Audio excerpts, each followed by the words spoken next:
नमस्कार मित्रों, मैं सुमित सिंह और आप सभी लोगों का अपने चैनल EWS में स्वागत करता हूं। मैं उम्मीद करता हूं कि आप लोग काफ़ी अच्छे होंगे, ज़बरदस्त होंगे, मस्त होंगे, स्वस्थ होंगे।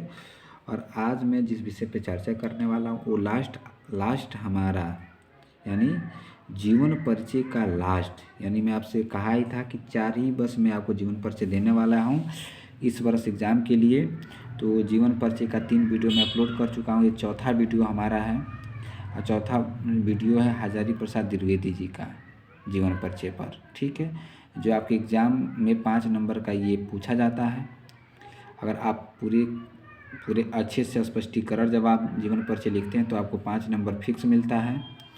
तो इसलिए मेरा लास्ट ये जीवन परिचय का वीडियो है। बाकी अन्य जो भी आपको वीडियो चाहिए वो हमारे चैनल पे उपलब्ध है। आप हमारे चैनल पे जाकर आप ऑल वीडियोस देख सकते हैं, वो भी ऑल मोस्टली।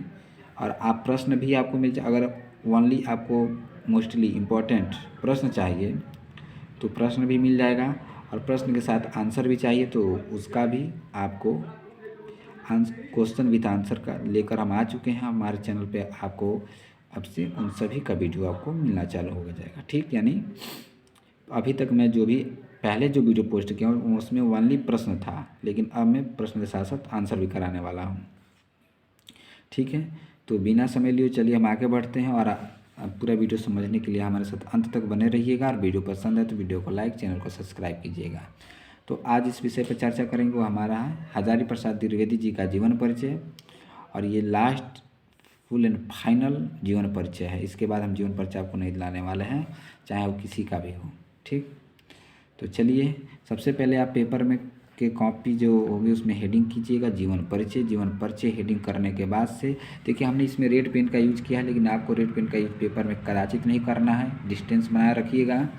और चलिए डिस्टेंस के साथ साथ हम आगे बढ़ते हैं कि देखिए लिखा गया हिंदी के श्रेष्ठ निबंधकार, यानी हजारी प्रसाद द्विवेदी जी जो थे वो हिंदी के सबसे उच्च निबंधकार थे, उच्च निबंधकार, श्रेष्ठ बड़े निबंधकार थे, ठीक है।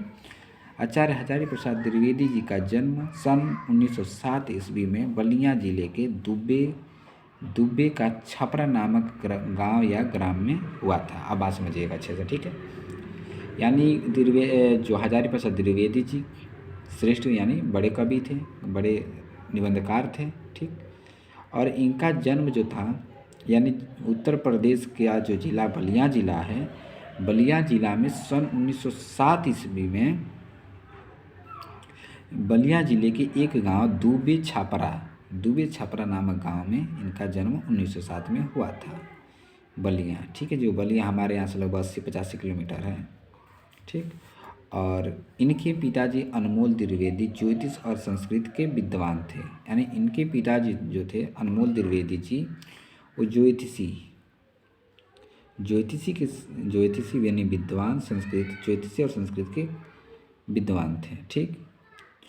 और आगे लिखा है अतः इन्हें का मतलब हजारी प्रसाद द्विवेदी जी को, अतः इन्हें ज्योतिषी और संस्कृत की शिक्षा उच्च स्तरीय ज्ञान इन्हें प्राप्त हुआ, ठीक। और इनकी प्रतिष्ठा का विशेष विकास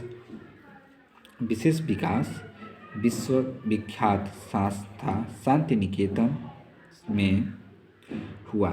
यानी इनका अगर विशेष विकास या विश्व विख्याता की बात चला तो वो शांति निकेतन से हुआ था।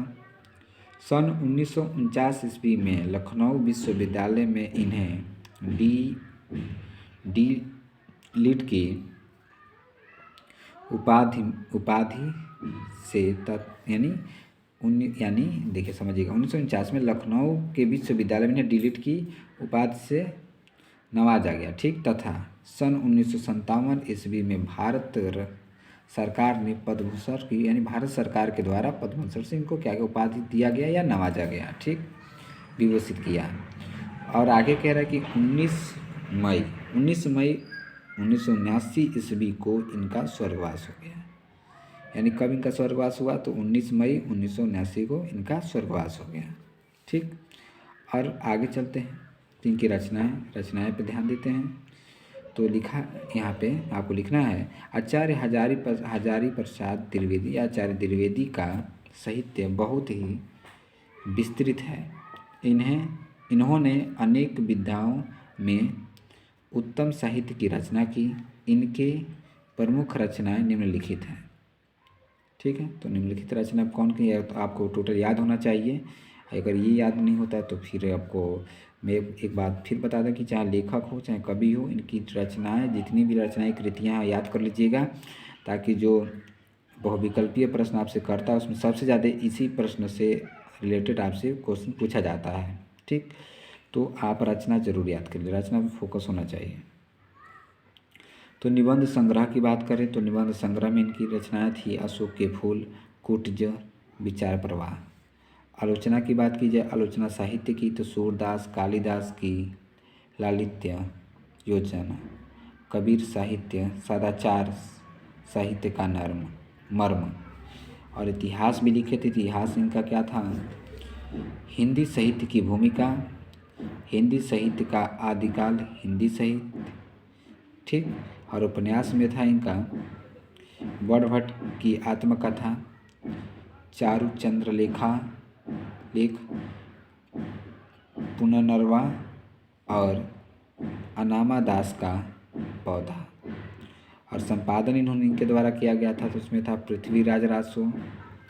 देखिए ये भी पृथ्वीराज रासो, अजात शत्रु, ये सकंदगुप्त, ये टोटली चीज़ आपको देखिए नाटक में पूछता है। ठीक है, तो इसको नाटक में पूछता है तो आपको इसको याद कर लीजिएगा कि अजात शत्रु के लेखक पृथ्वीराज रासो के लेखक कौन थे। तो इन सब चीज़ों, चंद्रबरदाई के कौन थे, तो इन सब चीज़ों को आप याद कर लीजिएगा। ठीक है, संदेश रसक। आगे अनुदित रचनाएं इनकी कौन कौन सी थी, अनुदित में थी प्रबंध चिंतामणि पुरातन, प्रबंध संग्रह मेरा बचपन, द इंट। यानी टोटली इनकी ये रचनाएं थी। तो मैंने आपसे कहा कि रचनाएं जो होती हैं, रचनाएं पे आपको बेहद फोकस करना है, बेहतर से फोकस करना है, ताकि रचनाएं से रिलेटेड जो भी प्रश्न आपसे पूछा जाए उसमें चाहे वो कवि का हो चाहे लेखक का हो, आपको छूटे ना आपसे। ठीक है, छूटना नहीं चाहिए।